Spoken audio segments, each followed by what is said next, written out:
Alright guys, here we go. Lesson number 13, expressions with rational numbers. Let's develop our sign number sense.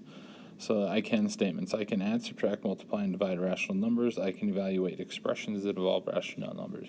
Evaluate is just a fancy word for solve. So I can solve problems or expressions that involve rational numbers. Okay? So decide if each statement is true or false. So, number one, a negative times a negative is a negative. Number two, 10,000 minus 99,999 is less than 0. Number three, 3/4 times negative 4/3 equals 0. And number four, 30 times negative 80 minus 50 equals 50 minus 30 times negative 80. Go ahead and solve those. Go ahead and pause, solve them, write it down, and then go ahead and hit play and we'll get going.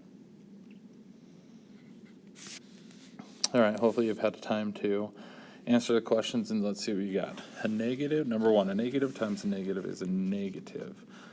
A negative times a negative, we learned before the break, is a positive. So this one is false.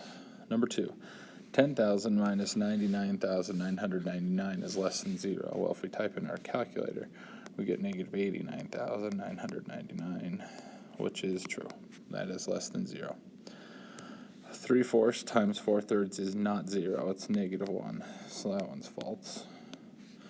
And 30 times negative 80 minus 50 equals 50 times negative 50 minus 30 times negative 80. This one's false. Okay, subtraction, we learned earlier in the unit that the subtraction does matter. Okay, so we're on page 119 if I didn't say so already. So, skipping 13.2, let's look at 13.3, near and far from 0. For each set of values A and B, evaluate the given expressions and record your answers in the table. Okay, so what we're going to do is we're going to take these numbers and we're going to plug them in right here, and right here, and right here, and right here, and right here, and right here. Okay, so we're going to plug them in down the road, and then we're going to answer the questions. So let's erase all this. So, negative 1/2. So A is already 1/2. If you see negative A here, so we put in negative 1/2, that would mean it's positive 1/2. Okay? Negative 4 times 6 is negative 24. Negative A, which is 1/2 plus B, so 1/2 plus B is 6.5. A divided by negative B. So using a calculator, I'm going to go negative 1/2, negative negative 1 ABC 2 divided by negative 6. I get positive 1/12.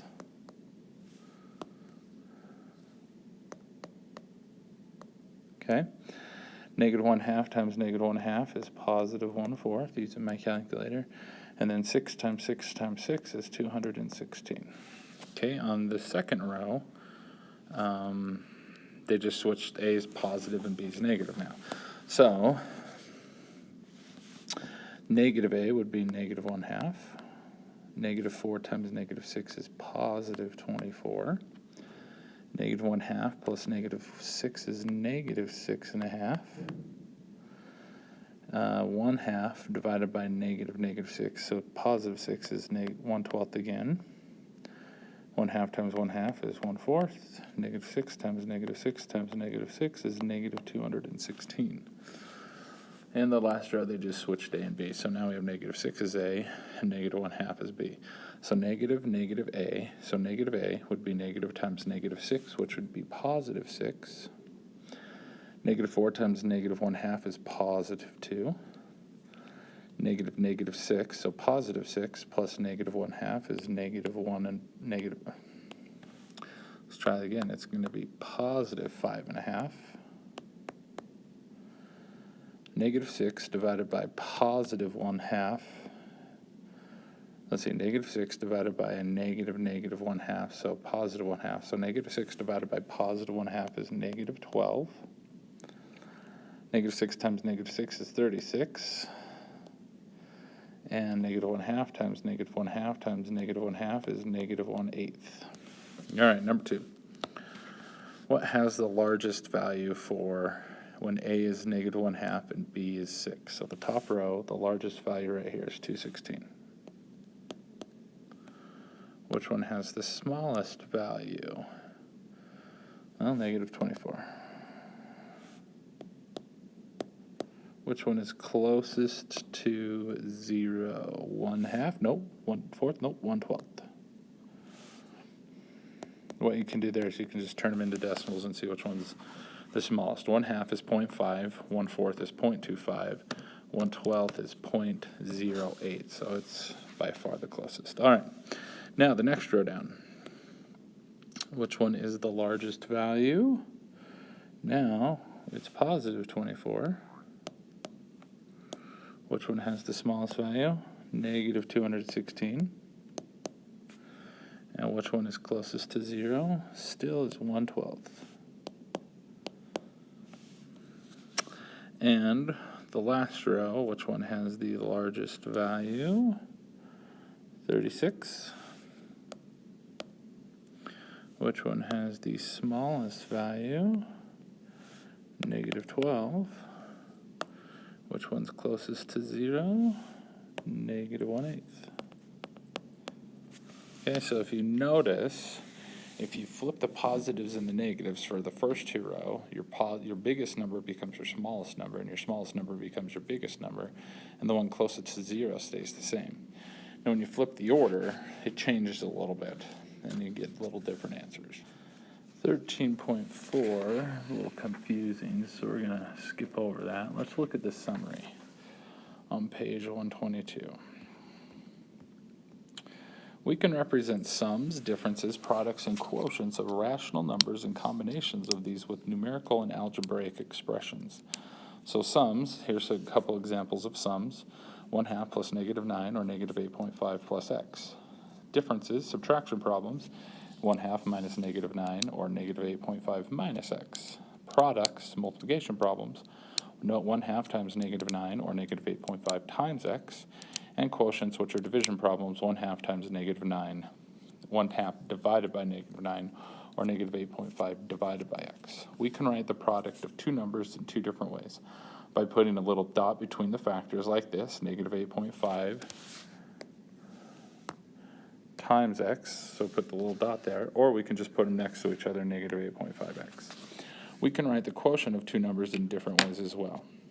We can write them using the division sign, negative 8.5 divided by x, or we can write them as a fraction, negative 8.5 over x. When we have an algebraic expression like negative 8.5 over x and are given a value for the variable, we can find the value of the expression. We just divide. So we'd go negative 8.5 divided by 2, and we get negative 4.25. All right, looking at your problems, question 1 in Canvas is like question 1 on Canvas, or in your book.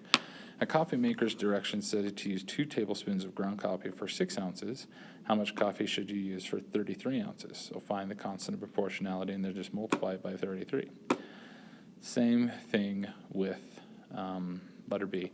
A runner is using a 10-kilometer race. It takes her 17.5 minutes to reach the 2.5-kilometer mark. How long will it take her to run the whole race? Okay, so just figure out what times 2.5 gives me 10, and then multiply 17.5 by that number as well. The next number is like number 5 in your book. The value of x is negative 1/4. Order these expressions least to greatest. So what we're going to do here is we're going to take negative 1/4.